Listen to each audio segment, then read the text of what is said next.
আবার স্বাগত ২১ বিজনেসে। দর্শক, আমি সারাত হাবিব সেতু আপনাদের সাথে রয়েছি। এখন রয়েছে দেশের ব্যবসা বাণিজ্য পরিস্থিতি নিয়ে বিশেষ আলোচনা। আর এই আলোচনার জন্য আমাদের স্টুডিওতে রয়েছেন খান ব্রাদার্স গ্রুপের ব্যবস্থাপনা পরিচালক তোফায়েল কবির খান। এবং দর্শক, ২১ বিজনেসের এই অংশটি আপনারা দেখছেন আলোক হেলথ কেয়ার অ্যান্ড হাসপাতালের সৌজন্যে, powered by National Agri Care group.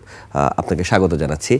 এবং আপনার কাছ থেকে আজকে আমরা দর্শকরাও এমন ইনসাইট পাবে, আমরা খুব আশা নিয়ে বসে রয়েছি আলোচনাটার জন্য, যেটি হচ্ছে যে আপনি এমন একটা ব্যবসার সাথে জড়িত রয়েছেন, আমাদের মতো দেশ যারা ইম্পোর্টের উপরে আমাদের সব কিছু নির্ভর করে, তাদের গোটাটাই আসলে জাহাজ নির্মাণ এবং জাহাজের এই যে ব্যবসা, ইন্টারন্যাশনাল রুটে কী অবস্থা, সেগুলোর উপর রয়েছে। আমরা অনেক ধরনের আতঙ্ক নিয়ে থাকি, অনেক মিসকনসেপশনও আছে। কিন্তু আপনার কাছে একটু বোঝার চেষ্টা করছি, এই যে সাম্প্রতিক সময়ে বিশ্বজুড়ে যে অস্থিরতা, এবং এই অস্থিরতা বাংলাদেশের ধরেন আটা চাল পণ্য সব কিছুর উপরে তো ইফেক্ট পড়ছে। এই বাস্তবতাটা আসলে কিভাবে তৈরি হলো, কিভাবে দেখছেন? আমরা আসলে কবে থেকে নেগেটিভ দিকে যাওয়া শুরু করলাম? Thank you very much. আপনি লাস্ট কথাটা বলছেন কবে থেকে নেগেটিভ। আমরা 2019 সাল থেকে কোভিড সিচুয়েশন শুরুর পর থেকে যে গ্লোবালি যে একটা আনরেস্ট সৃষ্টি হয়েছিল, সারা পৃথিবীর পণ্য পরিবহন বন্ধ ছিল, মানুষের জীবনযাত্রা স্থবির হয়ে গেছিল, নট অনলি বাংলাদেশ, সারা পৃথিবীতে। এবং স্থবির হয়েছিল যে একটা সারা পৃথিবীতে একটা আতঙ্ক সৃষ্টি হয়েছিল। ব্যবসা বাণিজ্য, মানুষের সাধারণ জীবনযাত্রার মান একদম জিরো টলারেন্সে চলে গেছে। সেই থেকে আমাদের মাইনাস একটা পর্যায়ে চলে আসছে। মানুষের জীবনটা তখন মেডিকেল সায়েন্স বলেন, সায়েন্স বলেন, যে জিরোর মধ্যে চলে আসছিল, যে বেঁচে তাকেই লাভ কি, এবং এটাই হলো। যাই হোক, সব তো আল্লাহর ইচ্ছা। আমরা সেটাকে ওভারকাম করে 2019-এর পর থেকে কিন্তু আমাদের বাংলাদেশের যে বিজনেস গ্লোবাল যে সিচুয়েশন মাইনাসের দিকে যাচ্ছে। আমি ছোট করে একটা আপনাকে স্ট্যাটিস্টিক্স দিচ্ছি। 2019 সালে আমাদের বাংলাদেশে কোভিড সিচুয়েশনের আগে আটা যে একটা বিষয় ছিল, আটা ময়দা, সেটা আমাদের প্যাকেটজাত 2 কেজি আটা বিক্রি হতো 72 টাকা। 72 টাকা। আজকের দিনে এই 2 কেজি আটা বিক্রি হচ্ছে 122 থেকে 130 টাকা। তাহলে আপনি 50 থেকে 60 টাকা বেড়ে গেছে। তাহলে এখানে কত পার্সেন্ট বেড়ে গেছে? এটা আমরা অর্ধেকের উপরে বেড়ে গেছে। এটা কেন হয়েছে? এটা হয়েছে যে 2019 সালের পরেই ইউক্রেন রাশিয়ার যুদ্ধ শুরু হয়ে গেল। বাংলাদেশে ম্যাক্সিমাম কমোডিটিটা ইম্পোর্ট হয়ে আসে ইউক্রেন থেকে। তো ইউক্রেন যখন বন্ধ হয়ে গেল, তখন আমরা যারা বাংলাদেশে ব্যবসায়ী এবং আমরা যারা আছি, যারা এই কমোডিটিটা ইম্পোর্ট করে, তখন তারা লুক আফটার করলো কানাডা, আমেরিকা, অস্ট্রেলিয়া, সাম কান্ট্রি। তখন অটোমেটিক্যালি এটার কস্টিংটা বেড়ে গেল। যেহেতু দূরত্ব বেড়ে গেল, শিপিং কস্ট বেড়ে গেল। হ্যাঁ, পার ডলার দেখা যাচ্ছে পার টনে $20, $10 বেড়ে গেছে। তাই যে কোনো হইলে এটা তো দেখা যাচ্ছে যে এসে প্রসেস করে করে ব্যবসায়ীরা তো আর এটাকে লসে বিক্রি করবে না, হয়তো ব্রেক ইভেনে বিক্রি করে, সাম এক্সটেন্ডে তারা লসও বিক্রি করে। তো এখন এই সিচুয়েশন, ইউক্রেন ওয়ার যুদ্ধ হলো, এটা গেল, কোভিড সিচুয়েশন গেল, যাওয়ার পরে লাস্ট যে আমরা মেসিভ আকারে যে সারা পৃথিবী যে এখন একটা ডিজাস্টারের মধ্যে আছে আমরা বিজনেসে, সেটা হলো এই আমেরিকা, ইসরায়েল এবং আপনার ইরান যুদ্ধ। আমি আপনার এই চ্যানেলে এসে বলে গিয়েছিলাম যে হরমুজ প্রণালী যদি বন্ধ হয়ে যায়, অথবা এটা যদি এটার মধ্যে ডিসক্রিপেন্সি ক্রিয়েট হয়, তো সারা পৃথিবীতে একটা পণ্য পরিবহনে আনরেস্ট সৃষ্টি হবে। এবং সবচেয়ে বেশি পণ্য পরিবহনের যে বিষয়টা হবে, সেটা হলো তেলজাত পণ্য, যারা তেল, পেট্রোল, অকটেন, ডিজেল, যারা সারা পৃথিবীতে পণ্য, এবং সারা জ্বালানি পৃথিবীর মধ্যে সবচেয়ে একটা সেন্সিটিভ বিষয়। এটা ছাড়া তো সম্ভব না। আপনি দেখেন, কিছুদিন আগে বাংলাদেশের যে একটা ঘটনা ঘটে গেল, আপনি রাত 8 ঘন্টা 10 ঘন্টা লাইন ধরে আমাদের তেলটা নেওয়া হতো। ঠিক আছে, আমি একটা ছোট্ট স্ট্যাটিস্টিক্স দিই। আমাদের কিছুদিন আগে আমাদের তেল ছিল 102 টাকা লিটার। সেই তেলটা যেদিন 120 টাকা লিটার হলো, এর একদিন পরে আমার চিটাগাং থেকে পণ্য আসছিল 10 ট্রাক। আমি তখন পার ট্রাক নিয়েছিলাম 42,000 টাকা। একদিন পরে এই ট্রাক হয়েছে 58,000 টাকা। তাহলে 10টা ট্রাকে আমার 15,000 টাকা করে চলে গেল 1.5 লক্ষ টাকা। তো এই 1.5 লক্ষ টাকা তো আমার মাত্র একটা ছোট্ট একটা এক্সাম্পল আপনাকে দিয়ে কোনো, এটা তো আমি তো একজন ছোট ব্যক্তি, এরকম তো হাজার হাজার লক্ষ লক্ষ এরকম পণ্য পরিবহনের একটা ব্যবস্থা হয়ে গেল। তো এটাকে তারপরও আমি আপনাকে আরেকটা সুন্দর স্ট্যাটিস্টিক দিচ্ছি। বাংলাদেশের যে তেলের যে প্রাইসটা গভর্নমেন্ট যে সাবসিডি দিচ্ছে, যেহেতু আমরা তেল পরিবহনের সাথে জড়িত, অনেকটা কম অন্য কান্ট্রির তুলনায়, আমরা নেবারিজ কান্ট্রির তুলনায়। আপনি কানাডাতে গিয়ে দেখেন, এখন পেট্রোল 180 থেকে 190 টাকা লিটার, হোয়ারেজ বাংলাদেশে হলো 140 টাকা লিটার, আমেরিকাতে 196 টাকা লিটার। ঠিক আছে, বাংলা টাকা, এবং অস্ট্রেলিয়াতে 202 টাকা লিটার। তাহলে আমরা দিচ্ছি 140 টাকা লিটার। তা আমার গভর্নমেন্ট তো এখানে একটা বিশাল সাবসিডি, তারপরও আমরা বলতেছি যে আমাদের পারচেজিং পাওয়ার এবং আমাদের যে কেনার যে ক্ষমতাটা এটা আমাদের জনগণের নেই, ওইসব দেশের আছে, এবং ওইসব দেশের গভর্নমেন্ট ওদেরকে জনগণকে টিকায় রাখার জন্য অনেক সাবসিডি দেয়, ওদের অনেক রিজার্ভ ফান্ড আছে, বাংলাদেশে অনেক রিজার্ভ ফান্ড নেই। আপনি যে কথাটা বলছেন যে আমরা যে এই গ্লোবাল রিসেশনটা শুরু হলো, এবং আপনার এই চ্যানেলে এসে যে আমি বলে গেলাম যে হরমুজ প্রণালী যদি বন্ধ হয়, সারা পৃথিবীর যে তেল যে দিক থেকে ইয়া হয়, পুরা মিডল ইস্ট হলো তেল বেশ, এবং এখান থেকে সারা পৃথিবীর তেলটা বিভিন্ন কান্ট্রিতে হয়েছে। এটা 144% তেলের প্রাইস ইনডাইরেক্টলি বেড়ে গিয়েছে। ঠিক আছে, যদি এক তো হলো হরমুজ প্রণালী বন্ধ, এবং দ্বিতীয় কিছু ছাপতেছে যাদের সাথে নেগোশিয়েবল ইনস্ট্রুমেন্ট আছে, চীনের জাহাজ ছেড়ে দিচ্ছে, ঠিক আছে, রাশিয়ার জাহাজ ছেড়ে দিচ্ছে, হ্যাঁ, আপনি ভারতের জাহাজ কিছু আটকাচ্ছে, কিছু ছেড়ে দিচ্ছে, ইউরোপিয়ান জাহাজ বন্ধ আছে, মানে এখান থেকে তেলটা নিয়ে অন্যান্য কান্ট্রিতে যায়। এক একটা জাহাজ তো বিশাল, এটা তো আপনি কল্পনাও করার মতো না।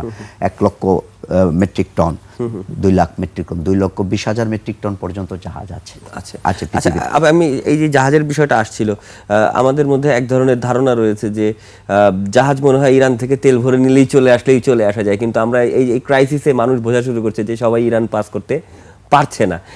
বাংলাদেশি জাহাজগুলো যারা আপনারা এই বিশ্ব বিল্ডিং এর সাথে জড়িত রয়েছেন, আপনাদের গ্লোবালি আসলে এখন ক্রাইসিসটা কোন জায়গায়? আমাদের গ্লোবালি ক্রাইসিসটা যেটা আছে, হ্যাঁ, শুধু যে তেলের অংশটুকু তো শুধু এই হরমুজ প্রণালীটা টোটালটা বিলংস টু ইরান, ঠিক আছে, ইরান এবং ওমানের সাথে সম্পৃক্ত মিলে এটা, কারণ ওইখান থেকে পার হইতে হইলে ইরান যে সারা পৃথিবী আমেরিকাকে যে এরকম নাকে ঘোরাচ্ছে করেছে ডিউ টু হরমুজ প্রণালী, নতুবা তো একটা সম্ভব ছিল না, নতুবা আমেরিকা এতদিনে পৃথিবীকে গ্রাস করে ফেলত। এবং সবচেয়ে বড় কথা হলো পৃথিবীতে 2টা আছে, একটা হলো সুয়েজ খাল, মিশরের সুয়েজ খাল, আর একটা হলো হরমুজ প্রণালী।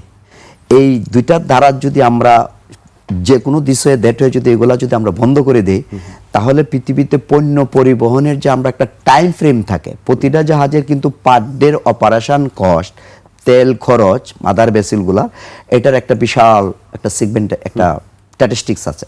যদি আমরা এই 2টা যে প্রণালী যদি আমাদের গ্লোবালি বন্ধ হয়ে যায়, দিস হয়ে দ্যাট হয়ে আনরেস্ট সৃষ্টি হয়, সারা পৃথিবীতে পণ্য পরিবহনের একটা অনিশ্চয়তা সৃষ্টি হবে। এবং আপনাকে একটা স্ট্যাটিস্টিক্স দিই, সারা পৃথিবীর পণ্য পরিবহনের ক্ষেত্রে 95% পণ্য পরিবহন হয় শিপিং দ্বারা, শিপ দ্বারা। যেসব দেশগুলো পোর্ট আছে এবং আছে, ওই দেশগুলো বিজনেসের ক্ষেত্রে অনেক অ্যাডভান্টেজ, সেটা কিন্তু বাংলাদেশও অলসো দেন। ভুটানে কিন্তু কোনো পোর্ট নেই, নেপালে কিন্তু কোনো পোর্ট নেই, কিন্তু বাংলাদেশে পোর্ট আছে। আমাদের অ্যাডভান্টেজটা হলো এটাই, এবং ডুইং বিজনেসে আমরা এতগুলা ইন্ডাস্ট্রি এখানে ডেভেলপ হয়েছে, চিটাং পোর্ট একটা বিশাল বিষয়। যাই হোক, আমরা শিপিংয়ের সাথে জড়িত, আমাদের বাংলাদেশে যারা পণ্য পরিবহন করেন, শুধু যে আমাদের তেলটাই পণ্য পরিবহন, আমাদের গার্মেন্টস RMG আছে, আমাদের জুটস আছে, এগুলো এক্সপোর্ট হচ্ছে, বিভিন্নভাবে এক্সপোর্ট হচ্ছে এগুলো। আর হরমুজ প্রণালী যে এখানে টাচ হচ্ছে তা না, অন্য দিক দিয়ে পাঁচ হয়ে আপনার চলে যাচ্ছে, ইউরোপে চলে যাচ্ছে, আমেরিকাতে চলে যাচ্ছে, হ্যাঁ, জার্মানি চলে যাচ্ছে, হ্যাঁ, জাপান যাচ্ছে, কোরিয়া যাচ্ছে, হোয়াটএভার ইট ইজ, আমাদের বিভিন্ন ডেস্টিনেশনে তো আমাদের পণ্য পড়েছে। শুধু তেলের যে একটা বিষয়, যেটা মোর সেন্সিটিভ একটা বিষয়, এবং এটা এমন যে এই জন্য বসে পুরা প্রোডাকশন ইউনিটের পাওয়ার সিস্টেমটাই হলো তেল দ্বারা আবৃত। এবং যদি এটা না হয়, সারা পৃথিবী তেল, গাড়ি চলবে না, পাওয়ার প্ল্যান্ট না চললে বিদ্যুৎ আসবে না, ঠিক আছে। সব জায়গায় তো আর আপনার আণবিক পাওয়ার প্ল্যান্ট নেই। এর উপর পাওয়ার প্ল্যান্টের মধ্যে এরকম পাওয়ার প্ল্যান্ট বাংলাদেশ হলো 38 নম্বর দেশ, অন্যান্য আরো তো এরকম 238টা কান্ট্রি আছে। তো সেই আমাদের মাত্র একটাই আছে, আমাদের তো মাত্র একটা ইউনিট হলো, এটা ছোট, হ্যাঁ, এটা আপনি দেখবেন গুগলে গিয়ে দেখবেন যে কোন দেশে কয়টা পারমাণবিক বিদ্যুৎ কেন্দ্র আছে। তো সেই হিসাবে আমরাও এটাতে ঢুকেছি, এটাও আমাদের জন্য একটা বিগ গ্রেট অ্যাচিভমেন্ট বাংলাদেশের জন্য। বাংলাদেশের ছোট্ট কান্ট্রিতে পাওয়ার প্ল্যান্ট হচ্ছে, পারমাণবিক পাওয়ার প্ল্যান্ট, এটা একটা অনেক বড় বিষয়। আমরা যারা শিপিংয়ের সাথে জড়িত, শিপ বিল্ডিংয়ের সাথে জড়িত, এবং এটা তো অনেক বিস্তৃতি, যেমন আমাদের শিপিং সেক্টর এখন সারা গ্লোবাল IMO কনভেনশন অনুযায়ী আমরা 2% শেয়ার হোল্ড করতেছি। আমাদের এখন এই মুহূর্তে 108টা জাহাজ আছে মাদার ভেসেল, আমাদের প্রাইভেট এবং বাংলাদেশ শিপিং কর্পোরেশন 108টা মাদার ভেসেল, এবং আমরা 3,500 থেকে 4,000 ভেসেল আছে আমাদের ইনল্যান্ড। ইনল্যান্ড কি ভেসেল আছে আমাদের কমোডিটি ক্যারি করার জন্য, তেল পরিবহন করার জন্য, হ্যাঁ, এবং আমাদের লঞ্চ, হ্যাঁ, এবং আদার্স যে সব কিছু মিলে 3.5 থেকে 4,000। আর বলগেট যেটা আছে বালু টালু পরিবহন করে, এটা আবার একটা বিশাল বড় sector। সেগুলো মিলে আমাদের অনেক, যেহেতু আমাদের নদীমাতৃক দেশ, আমাদের এটা নদীর ইয়াটার জন্য আমরা এটার উপকারিতা পাচ্ছি এই জাহাজ দ্বারা। এবং আপনি একটা জিনিস শুনুন, আমাদের শিপ বিল্ডিংয়ে আমাদের বাংলাদেশে একটা বিশাল প্রসপেক্ট আছে। আমরা রিসেন্টলি নিউ গভর্নমেন্ট আসার পরে গভর্নমেন্ট বিভিন্ন স্ট্র্যাটেজিক্যাল প্ল্যান নিচ্ছেন how to boost up the ship export from others countries. আমরা এই ক্ষেত্রে গভর্নমেন্ট খুবই আন্তরিক, জাহাজ নির্মাণ শিল্পটাকে কিভাবে বাড়ানো যায়। এবং দেখেন, জাহাজ নির্মাণ শিল্পটা তো অত্যন্ত ভারী একটা শিল্প।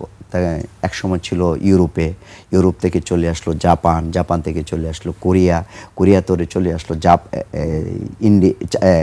চীন, ভিয়েতনাম, সিঙ্গাপুর হলো রিপেয়ার মেনটেন্যান্সের মধ্যে সবচেয়ে বড় হাব হলো সিঙ্গাপুর এবং দুবাই। তো শিপ বিল্ডিংও একটা অনেক বড় একটা সেক্টর। ওই যে পণ্য পরিবহনের কথাটা যেটা আপনাকে বললাম, সেই দৃষ্টিকোণ থেকে অনেক বড় একটা, এখানে প্রায় অনেক 200-500 বিলিয়ন ডলারের এখানে ইয়ারলি একটা টার্নওভার আছে। জাপানও জাহাজ করছেন, কোরিয়াও করছেন, এটা সাবস্টিকেটেড ভেসেল বলেন এবং সবচেয়ে বড় যে বিষয় হলো ওয়ার ভেসেল যেগুলো হয়, যুদ্ধ জাহাজ, নেভির যে জাহাজ হয়। আপনি ধরেন আমেরিকার কথা চিন্তা করেন, হ্যাঁ, নরওয়ের জন্য। আমরা আলোচনাটা একটু প্রসারিত করতে চাই, একটু বিরতির সময় হয়েছে, আমি একটু থামাতে হলাম, দুঃখিত। আমি একটা বিরতি নিয়ে নিই, দর্শকের পর্যায়ে নিচ্ছে একটা ছোট্ট বিরতি, ফিরবো একটু পরে, ততক্ষণ নিশ্চয়ই সঙ্গে থাকবেন।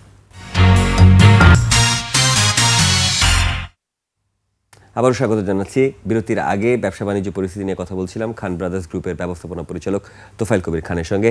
প্রিয় দর্শক, 21শে বিজনেসের অংশটি আপনারা দেখছেন আলোক হেলথ কেয়ার অ্যান্ড হাসপাতালের সৌজন্যে, powered by National Agri Care group.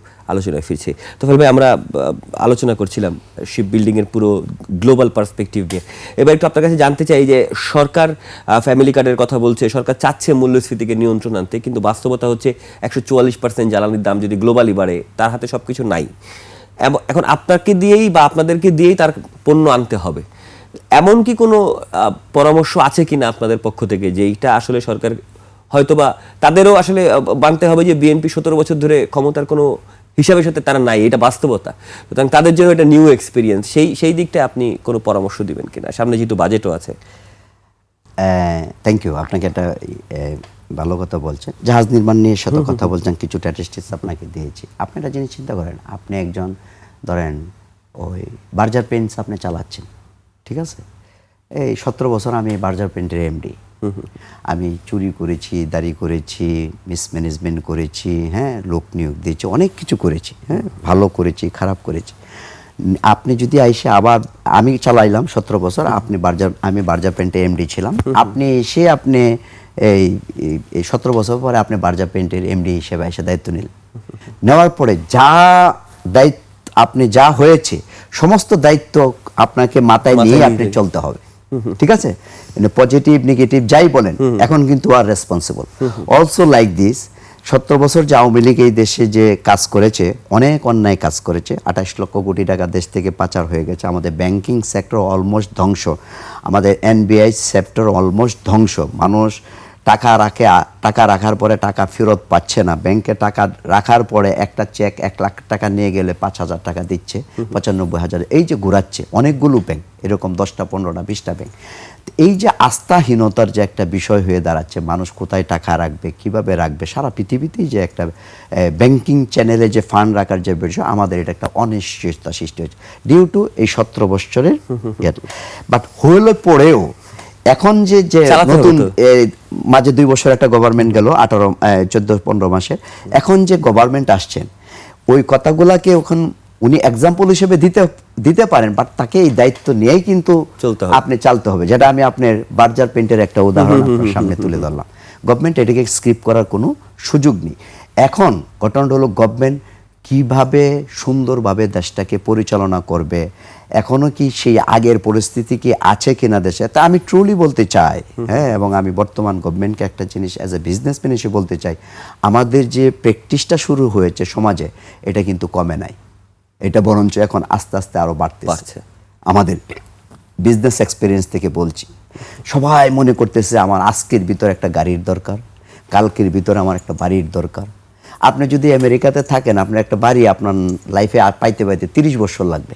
আর বাংলাদেশে দেখা যাচ্ছে যে আপনি একটা অন্য ফার্স্ট ওয়ার্ল্ডে একটা 20, 25, 30 বছর লাগে একটা বাড়ি আপনাকে ওই থাকার একটা ঠিকানা পাইতে। লিজ সিস্টেমে এসে এটা পে অফ করতে 25 থেকে 30 বছর লাগে, তারপরে আপনি এই বাড়ির মালিক। আর আমরা কি করি আমার এই দেশে, বাংলাদেশে এবং আমার এই সাবকন্টিনেন্টে, আমরা কত তাড়াতাড়ি আর এই তোফায়েল সাহেবের হয়ে গেছে, এখন আমার কেন হচ্ছে না, এর জন্য যদি দুইটা মানুষকে খুন করতে হয় করে ফেলবো, একজনের যদি পিস্তল টাকাইতে হবে, যত আনইউজুয়াল কাজগুলো আছে সেটা আমার করার দরকার। এই হলো আমাদের সামাজিকতা। যাই হোক, এটা তো হলো একটা পলিটিক্যাল বিষয়। বিজনেসের ক্ষেত্রে আসি, আমাদের যে শিপ বিল্ডিং সেক্টর আছে, আমরা গভর্নমেন্টকে বিশেষভাবে বলবো যে সারা পৃথিবীতে উন্নত দেশ হইতে হইলে, মধ্যম আয়ের দেশ হইতে হলে শিপিং একটা অত্যন্ত উপযোগী একটা বিষয়।